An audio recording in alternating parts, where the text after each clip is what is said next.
Hello, you're welcome to the Light TV show. Well, this is where we experience, very interesting things when it comes to television programming. We bring you all kinds of fun, and on today's edition of the program, we will definitely do what we do best. I am Ife Arono Kafo, and today we'll be focusing on youth participation in governance. Well, you'd say that that's overflowed, but today we're going to bring you something that you haven't thought about. Perspectives from nationalism to the present, where we're talking about revolution now or not. Now, today's generation of young people is the largest the world has ever known, because we know the statistics tells us that about half of the world's population are young people. We also know that the United Nations embraces the age range of 15 to 24 years in its definition of who a young person should be. But that doesn't cut across to all countries of the world, because the definition of youth is contextual. In the Nigerian context, youth is defined differently, and just recently in May 2019, there was a redefinition in the National Youth Policy that states that we have moved away from the African Charter that defined youth as people from 18 to 35 years.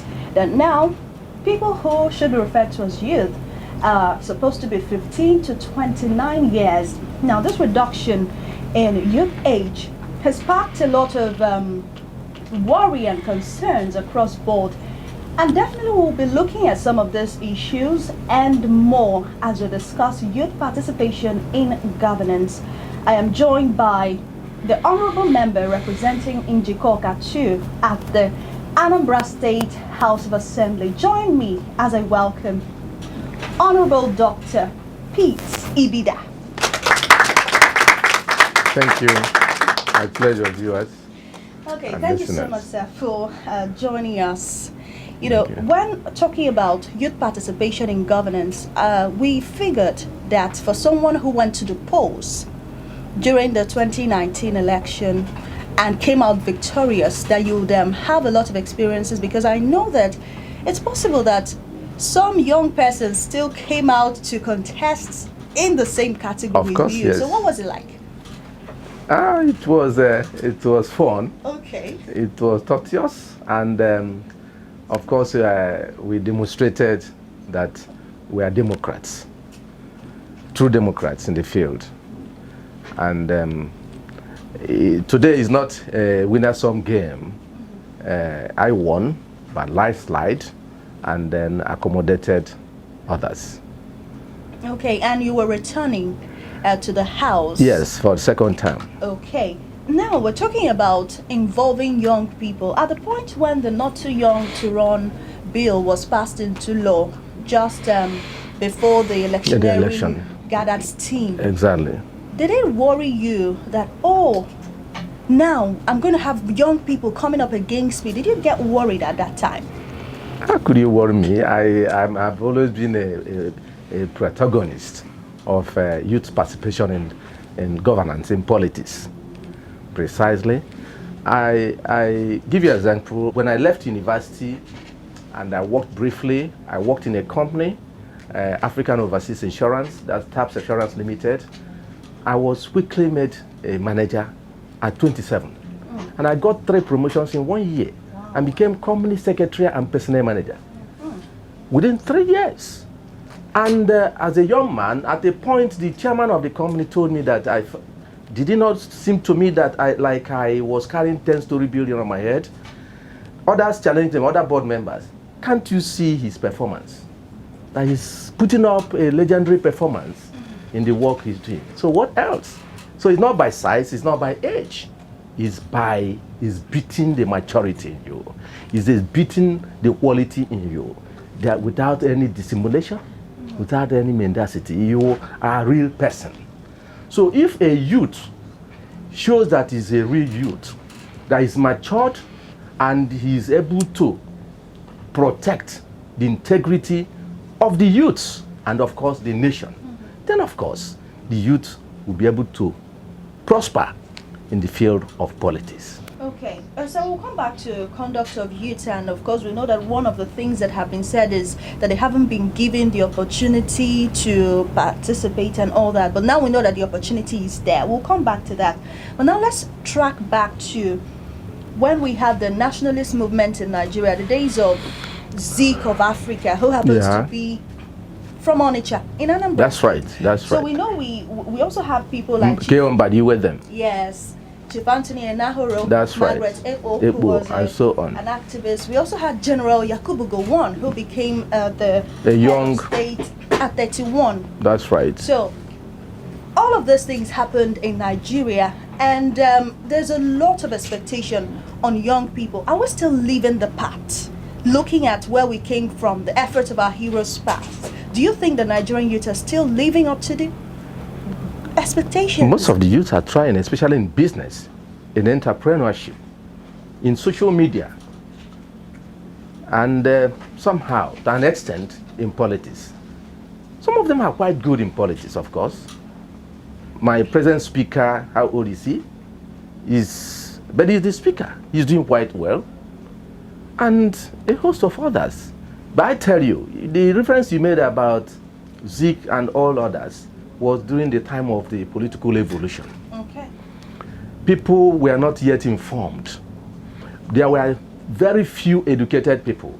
And it was at that age strata that you had these educated people. A lot of females are stronger. I give you an example. In the House of Assembly now, the previous sister assembly, we had somebody, we had Nikki Ugochukwu that was there for the third term, beating all other men. Then today, we have Honorable Mrs.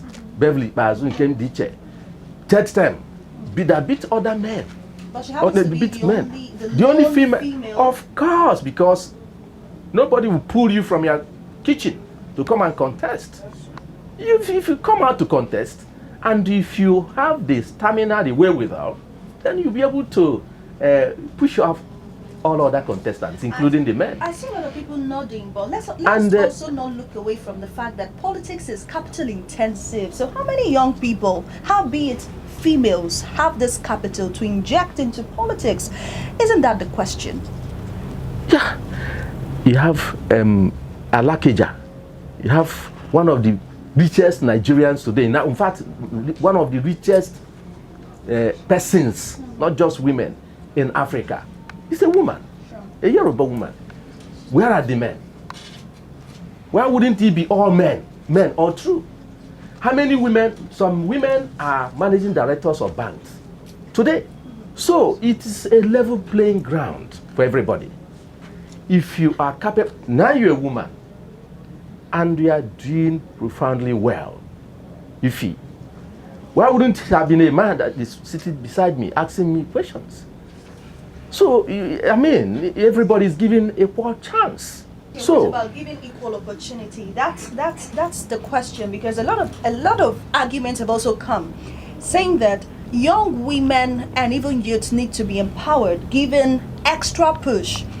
Because we know that some political parties, they sold their forms at outrageous amounts, so how many young people and even women can purchase these forms? And if you're not on some platforms, it's as if you're not going anywhere. So that's where we're looking at. And now some people go ahead to look for sponsors who would expect something in return. So isn't that what we should be looking at? You talked about a level playing ground. What about giving equal opportunity and pushing some people up to? This is laughable. You see, democracy is a game that you come in and do a contest. There is no mendacity. Okay. There is no dissimulation. There is no pretense about it. No hypocrisy. And the person comes up. Let me tell you, some people like in APGA or Progressive Grand Alliance, for ladies, their form, the money for their forms was reduced drastically. Okay. But still, some of them, they still failed in the general elections. So it's not a question of saying we will give you a zero pay for your form. That is not that form. That is an insignificant thing for what you can do for the person to emerge. It's left for the electorate. There are so many other factors. There are indices that are in place that determine who this candidate, can he make it? In the House of Assembly today, there are so many youths. And you see that these are the youths who have made mark in their various fields. I'll give you an example. One Nonso Okafor Smart. Yes, I know him. Good. He was student union leader at Oko Federal Polytechnic Oko. You wouldn't tell me that he did not make a mark. It's not only that he was the union president, but he performed superlatively well. And of course, that threw him out to United States of America for further studies on scholarship. And how many youths are like that? And when he came out, a lot of elderly people, or a lot of well-to-do people volunteered to sponsor him. And of course, it is even out of sympathy that also a lot of people voted for him massively. I heard his opponents labeled him Nwa Onye Na-Ele Akara. And that fetched him more points, sympathy. And people started clamoring for him, that they wanted him. Yes, they wanted. It was his first time. And it was his first attempt. Yeah. Okay. So I tell you, if you distinguish yourself, if you are not a gangster, if you are not a scallywag, if you are not a scoundrel, if you are a responsible youth, I tell you, you make it. Okay, if you're not given to social vices coming That's right. from the lawmaker, of course you will make it. And this is still the Live TV show. We'll be right back in just a moment. Stay with us.